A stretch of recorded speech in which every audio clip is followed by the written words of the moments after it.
साथियों, एलपीजी के आए इस हॉर्मुज स्ट्रेट के संकट को देखते हुए भारत में एक पुरानी तकनीक को बहुत तेजी से बल मिल रहा है।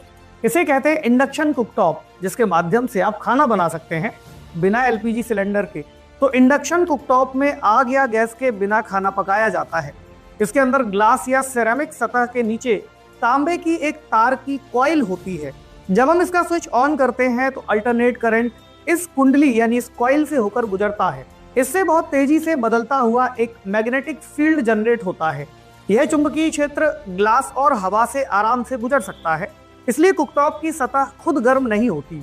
लेकिन जब हम इस पर फेरो मैग्नेटिक बर्तन जैसे लोहे या स्टील के इंडक्शन वाले बर्तनों को रखते हैं तो यह चुंबकीय क्षेत्र बर्तन के अंदर एडी करंट्स यानी घुमावदार विद्युत धाराएं पैदा करता है।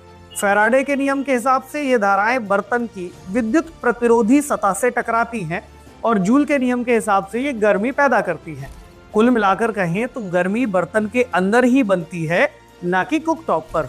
एलपीजी गैस स्टोव की तुलना में इंडक्शन 80 से 90% ऊर्जा को सीधे खाने में बदल देता है, जबकि एलपीजी में सिर्फ 40 से 50% ही उपयोग में आती है, बाकी हवा में बर्बाद हो जाती है।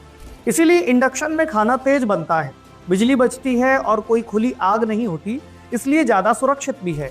भारत में एलपीजी आयात पर संकट और कीमतों के बढ़ने से इंडक्शन कुकटॉप की बिक्री तेजी से बढ़ रही है। इस दिशा में सरकार भी स्वच्छ और कुशल कुकिंग को बढ़ावा दे रही है, लेकिन ध्यान रखें कि सिर्फ इंडक्शन कंपैटिबल बर्तन ही इस पर काम करते हैं और बिजली कटने पर समस्या हो सकती है। तो अगर आप भी एलपीजी सिलेंडर से इंडक्शन पर शिफ्ट हो गए हैं तो कमेंट सेक्शन में जरूर बताएं।